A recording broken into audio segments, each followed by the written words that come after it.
The Lord be with you. A reading from the Holy Gospel according to Matthew. When Jesus came into the district of Caesarea Philippi, he asked his disciples, "Who do people say that the Son of Man is?" And they said, "Some say John the Baptist, but others Elijah, and still others Jeremiah or one of the prophets." He said to them, "But who do you say that I am?" Simon Peter answered, "You are the Christ, the Son of the living God." And Jesus answered him, "Blessed are you, Simon, son of Jonah, for flesh and blood has not revealed this to you, but my Father in heaven. And I tell you, you are Peter, and on this rock I will build my church, and the gates of Hades will not prevail against it. I will give you the keys of the kingdom of heaven, and whatever you bind on earth will be bound in heaven, and whatever you loose on earth will be loosed in heaven." Then Jesus sternly ordered the disciples not to tell anyone that he was the Christ. The Gospel of the Lord.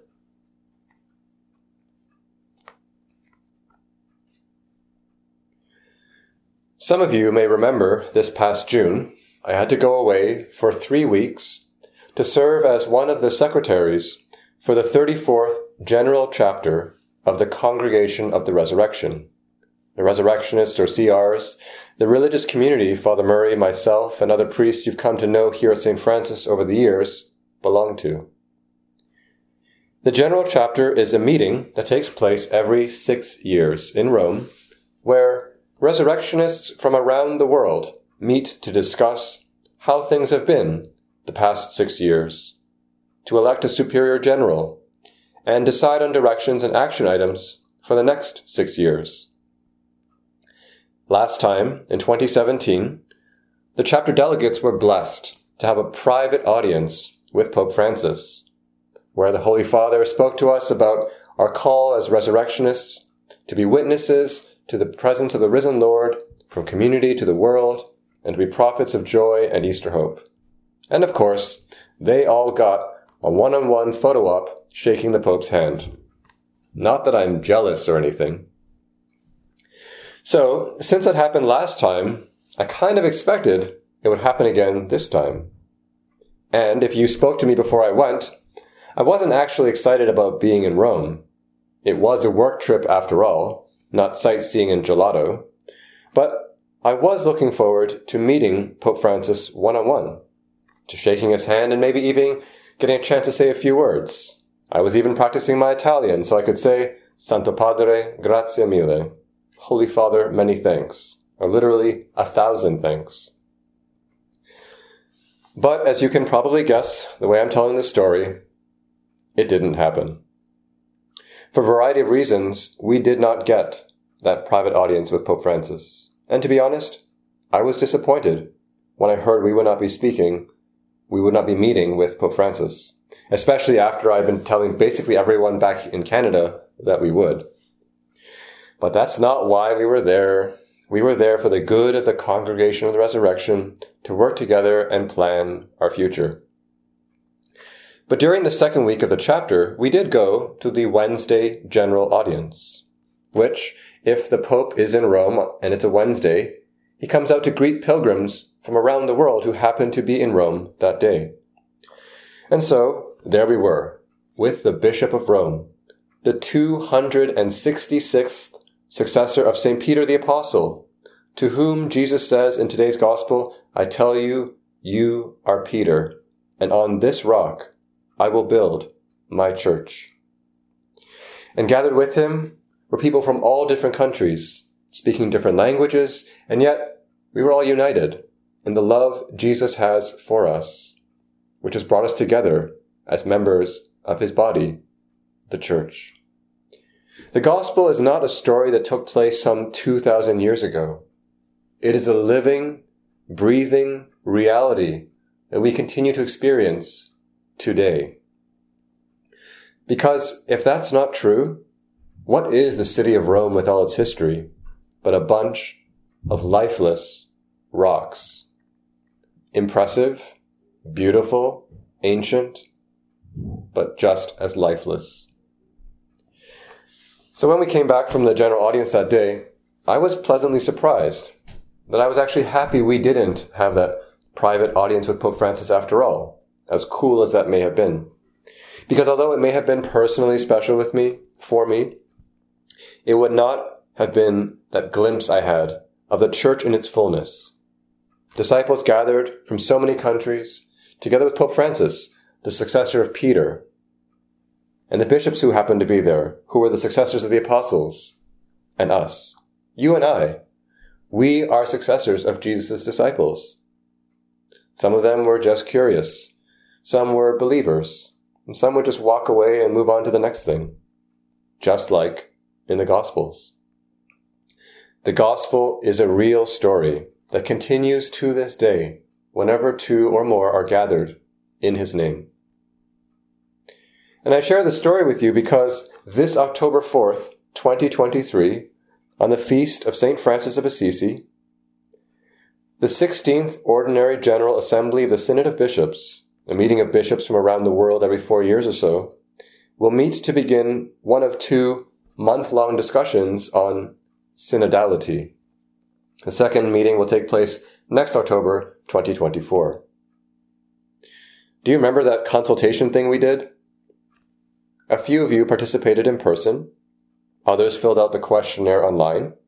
And still others probably just shrugged their shoulders and said, "Who cares?"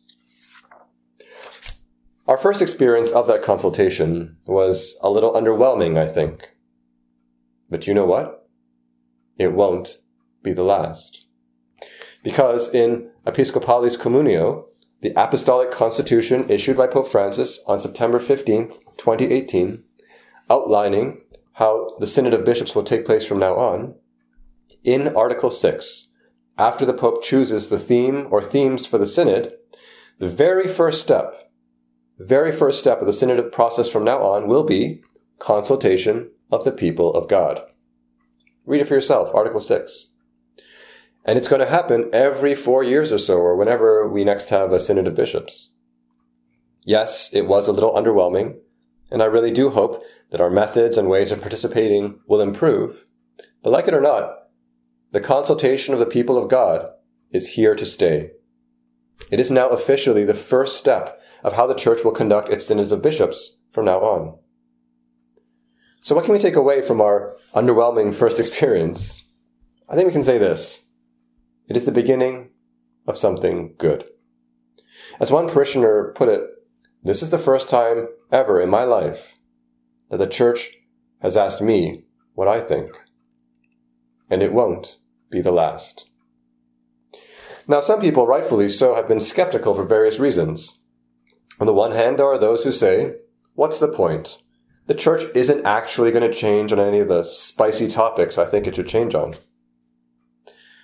Or on the other hand, some see this as some kind of nefarious plot to undermine our already struggling Church. That is basically the narrative out there. And maybe you're even starting to believe it, depending how much you believe whatever media outlets you subscribe to. But if you are hoping for or dreading some kind of Vatican III, I hate to break it to you, but prepare to be disappointed. Because the word synod comes from 2 Greek words, syn, which means being together, as in sync or synchronous, which means together at the same time, and odos, meaning way or journey, as in odometer, the thing in your car that measures your journey. So, syn odos, literally, being together, and way, or being together on the journey. Synodality is not about having meetings. We do need those from time to time, but they're so that we can actually be together on the way. That's what the Synod on Synodality is about. It's not about our private fantasies of meeting Pope Francis one-on-one where he asks us, so, what do you think the Church should change? No. Synodality is about how are we doing as a community that is supposed to be together on the journey? whose members actually want to be together on this journey, who want to assemble regularly, who want to be involved in Christ's mission in the world. How can we do that more, together with more people, and better? It's not about editing the church, but how to be the church better. I think especially in this day and age, we have a golden opportunity to witness that there is an alternative way of being together. An alternative to the increasingly divided, violent, and polarized way things are heading, where the needs of the weakest and most disadvantaged do not lead the way. If you've ever seen the logo for the Synod, it has a bunch of people walking together, and in the front are children and people with disabilities.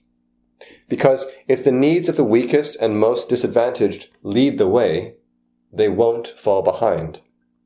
And then we will really be together on the way. That's what the church is. The church is not a special interest group, much less a political battleground. The church is about extending and deepening this communion with Jesus and his disciples throughout history, whom he has gathered together for this journey. You and I will all have Roman disappointments, like I did this past summer, when things don't go the way we were expecting in the church. But I could have stayed home that day, but I didn't. I chose to continue on and to go along with the others, and I found myself pleasantly surprised to receive a glimpse of this living, breathing community gathered together on this journey, which Jesus established in today's gospel, which we call the church, and of which you and I are an essential and a vital living part. As for this upcoming synod, I invite you to join me in hoping and praying that it will, in fact, be a glimpse of that for us all, for the whole church, of what it means to be church, and that we will continue together on this journey.